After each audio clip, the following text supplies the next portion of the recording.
Cette semaine, rencontre avec Simon Noguera, un Parisien arpenteur de toits.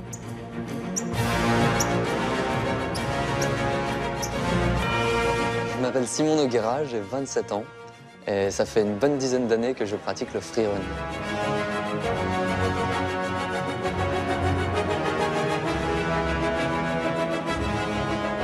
Le freerun, c'est une discipline sportive qui consiste à utiliser le décor et à développer les capacités du corps, la gestuelle du corps, sur l'environnement, donc sur les modules. Moi, je vis dans la ville, donc forcément, la ville de Paris, il y a énormément d'obstacles, de murs à franchir, de barrières à sauter et de toits à arpenter.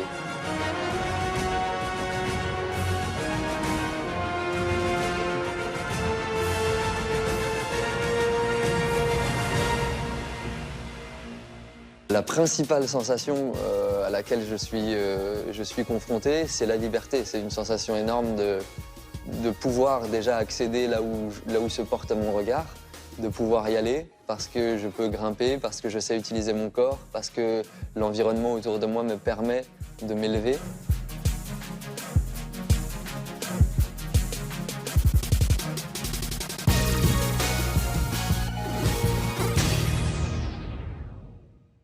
Mes parents ou beaucoup de gens me disent que c'est dangereux ce que je fais.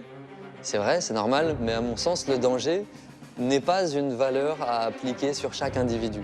On a tous une notion du danger qui dépend de nos compétences. Pour moi, c'est dangereux de prendre une voiture et de commencer à conduire parce que j'ai pas mon permis. J'ai jamais conduit une voiture.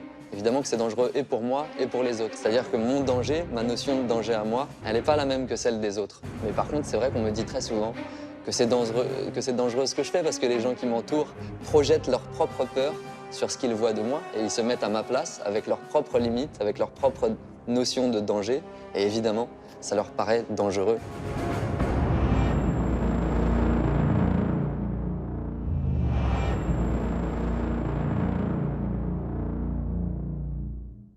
Bien, il y a plusieurs réactions. Il y a des gens qui sont admiratifs et qui observent de façon... ils prennent des photos, ils vont le raconter à leur prochain repas de famille. Mais il y a aussi d'autres personnes qui refusent de voir des choses comme ça, qui n'arrivent pas à concevoir qu'il peut se passer des choses différentes dans leur quotidien ou différentes de leur propre perception de la vie. Donc c'est vrai qu'il m'est arrivé de me balader sur des toits et des gens aux fenêtres me faisaient coucou et m'invitent à boire un café et discuter avec des gens par leurs fenêtres, en rentrant chez eux par leurs fenêtres, par exemple. Madame, une bonne journée. Attention à moi, pas de soucis. Bonne journée à vous.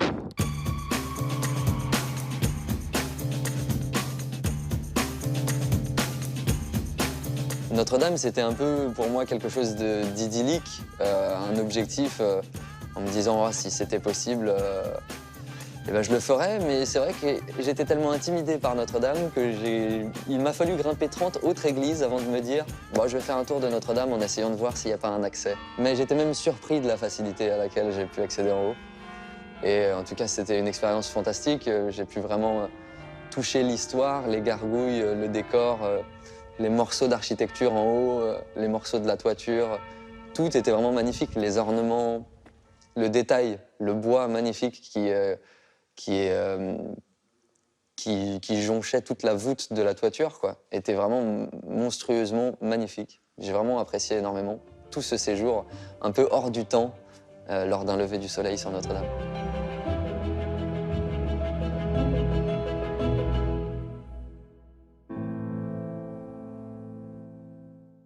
Ce sport-là, le parcours, celui du déplacement utile d'un point à un autre, est en projet pour intégrer les Jeux Olympiques.